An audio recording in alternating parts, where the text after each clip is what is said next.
So important. Image, physical image is everything. That physical presentation of self in a severely testing social situation where your opponent is looking for your body language, your voice print, the expressions of fear and intimidability on your face. You're looking for something to attack. He's looking for weaknesses.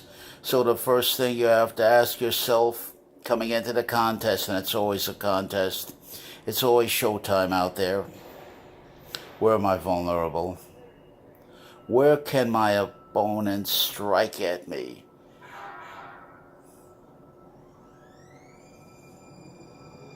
Everybody is an opponent until proven otherwise. And it's not for all time, it's just for now. You gotta keep testing, observe, observe, observe. Details are everything. It's a very difficult thing from a communication point of view. And when I say communication, I'm talking about the posture, the clothes, the body language, but most importantly, the physical conditioning, very specifically the muscle projected, the power projected, that this is a man that can handle himself. He can take care of himself. He's a force to be reckoned with and taken very seriously. I can't overemphasize how important that is. All of this comes before any talk about a sex drive or libido or about being competitive with women or not being competitive with women. This doesn't matter.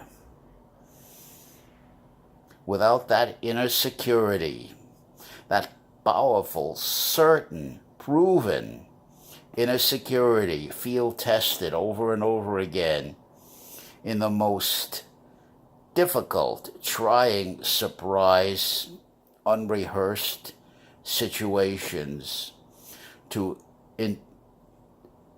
to challenge and expose the startle reaction, the fear reaction on the face, on the body language, the cowering, the timidity, which is a red flag to anybody, including women. Women spot that right away. And with a man that's fearful, despondent, they'll walk all over him. And they're masters of evasion, excuse making, castles in the air, particularly with somebody like that. That's why I back up President Trump, because he doesn't want that image of weakness. That image is so important. In show business, I'm pretty confident of this. The old timers knew you never let anybody take away your image.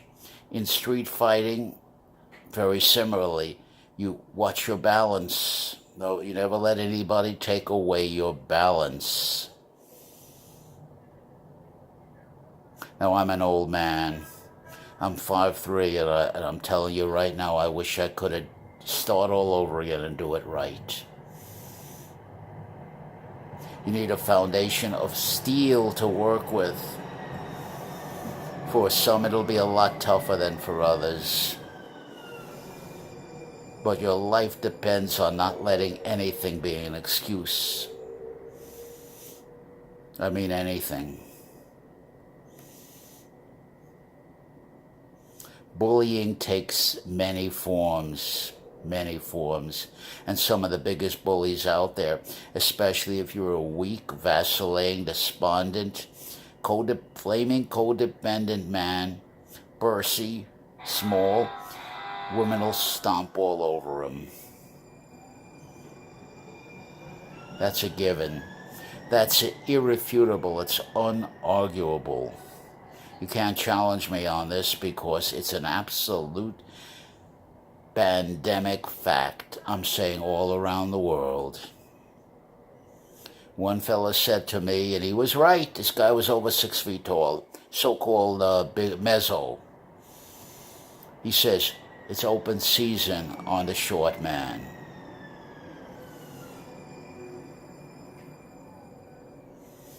But it's not only a short man, it's a short, small man that goes along with it. But more goes along with it than that. It's an impotent man. It's a man who can't make an impression. It's a man who projects fear and desperation. It's a man who's literally in every situation trembling in his boots. There's an old tale called Uncle Wiggily. Uncle Wiggily was severely arthritic. And if you know anything about arthritis, if you're an old man like me, you'll know what I'm talking about. Very disabling. And the old man had a lot of enemies, as you could realize. You're going to have enemies. And remember, your stranger told this to you. You're going to have enemies if you project vacillation, weakness, confusion, disorientation, physically weak, and puny and pukey. Bad posture, very important. I can't overemphasize that. Clothes that make you look like Joe the shit man. That you look like you just grew out of an asshole. Or you look like a beat dog. From the front, from the sides, from the back. And once that image is projected out there, you're finished, my friend. Everything's a footnote to that, guaranteed. You're finished, you're all through, you're washed up.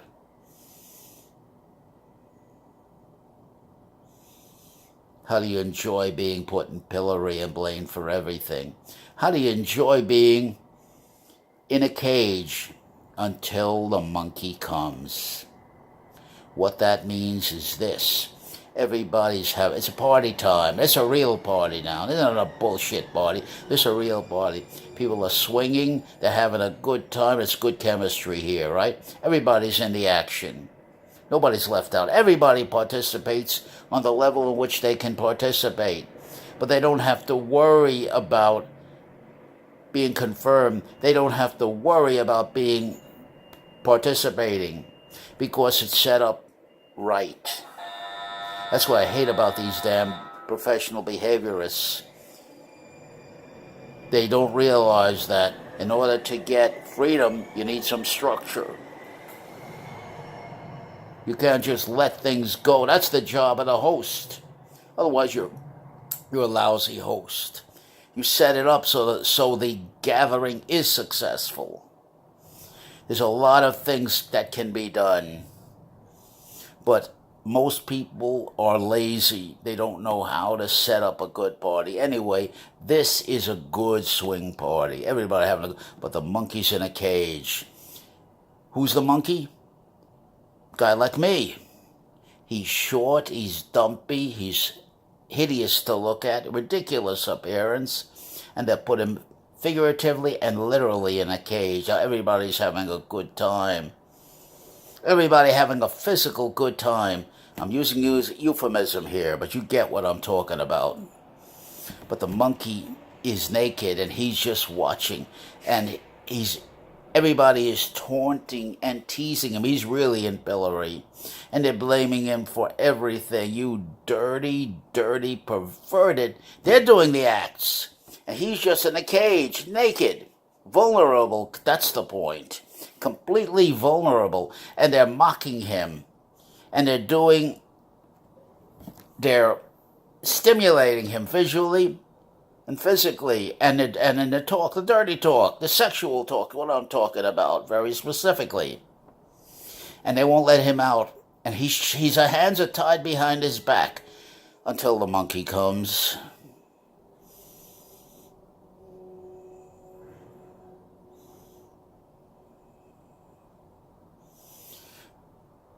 Reality is a cold, hard motherfucker out there. W.C. Fields got it right. Never give a sucker an even break. Never give a fool a chance. By fool, I mean somebody who shows timidity, passivity, weakness, vacillation, hopelessness, despondency, and particularly dangerous when he's looking for a huss. He's looking for the man who can do it for me. This the man that can do it for me. This the man that has the formula. This the man that has my answers. This the man that can set me up with the woman I want to be set up with. I can't do it on myself. This is my personality. In the old days, they used to have guys who are good talkers. They're tall, they're GQ. And they would take an interview for a fee. Of course, it's a business. And they know how to pass interviews. And then they're paid for that service. They know how to take an interview. They know what to say, how to look, how to do it. GQ. There's a show out there, Showtime out there. There's no way to get around it. This is endemic to the human nature. Don't you sit out there and tell me man is good. He's neither good nor bad. It's on a continuum. If he's to be good, it's your job to make him good by getting leverage on him, by getting the edge on him, by having an indomitable appearance that says, don't bullshit me. No man's going to perform unless you hold his feet to the ground. You make sure he's going to perform. Specific time, specific place, specific act, and you have leverage on him. And you can consequent him, and he knows that. Then he's good. Freud got it right when he said, I'm not an economist. I cannot say one word. Now remember what I'm talking about here. This is not Marxism. Everybody says things in the name of these two, Freud and Marx. And you got to quote me page, proof text. There's so much bullshit said in the name of those two. I'm talking about utopian socialism. And Freud say, I'm not an economist, but I can tell you for certain the psychological premises upon which that type of socialism is predicated on the common good are completely untenable unless you have so many regulations and so much ability to control that common good. But who controls the common good? Who guarantees the common good? Who stands behind practice and profession to make sure? But then again, we don't have transparency. When somebody talks, you got to fight for the facts. It's a struggle to get the facts. Ain't that easy? You need access, you need rapport, even to get the facts. How many times you chase your tail, you made the wrong assumptions, you selected the wrong facts, and there are tremendous, with huge consequences, misunderstandings and miscommunications that go unresolved, unchallenged. And so many crucial decisions are predicated on the actions you're going to take. But more important than that, you're running a campaign in your own mind on bad information. And you never checked it out. You were just assumed. You were stupid. That's all. That's called being scientifically stupid. What do you think this guy is? Stupid? Ignorant? Or scientifically stupid? Or both? You never get a chance to challenge. You need the art of establishing a rapport, or you'll never get anything, and that's not easy. Because first you need access. Book was written, what do you say after you say hello? I say bullshit. What's more important is, how do you say hello in the right way in the first place? Now, this is only something, of course, a short, small man like me would say, because I have no appearance, I have no personality. But if you're GQ, TDH, or whatever crap is, you're a stud. And whatever that crap is you're presenting, it's all bullshit. But the benefit of it is it gives you that magic access.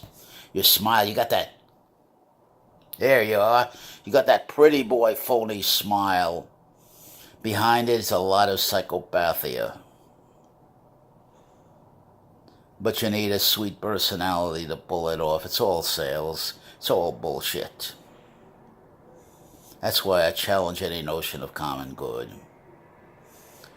The bottom line is, what's in it for me? And you better prove that very quickly. How do I stand to benefit? And that's fair. It should be that way. That's human nature.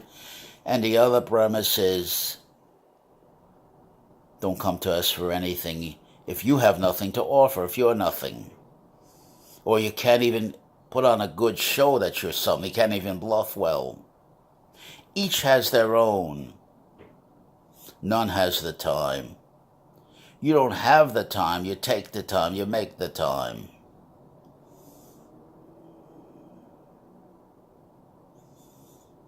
All these issues I'm raising, nobody deals with them. Your stranger's telling it to you in the way they need to be dealt with. All of this is brushed under the bed, under the table, or whatever the hell you want to call it. Under the carpet is the word I'm looking for. It's covered up by talking monosyllabically,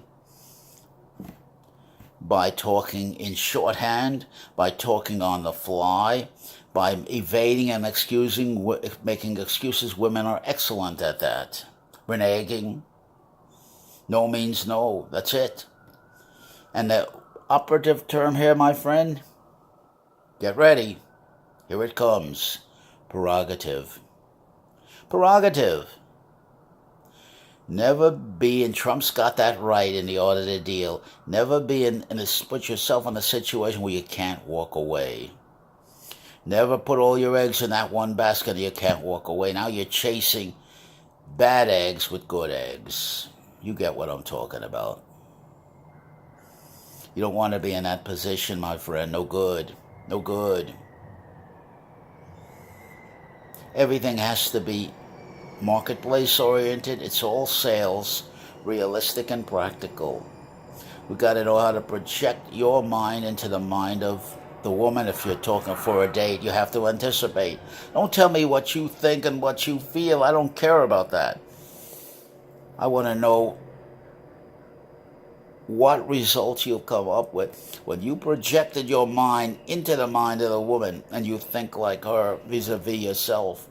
And you've gone through the process in the arena of confrontation of an encounter and exposed that woman for her true attitude toward you. How did she treat you in a public way, my friend? Let her go. There are others. Substitutes. Substitutes is the key word here. Substitutes. Everybody can be substituted for. Everybody can be replaced. Nobody is vital. Nobody. That's the biggest mistake of all. It's called a crazy codependency. It's called a crazy addiction to the presence. If you're an addictive personality. Now I can keep going on with this analysis. There's so much to say. But I cut it off now for next time. Your stranger, signing off.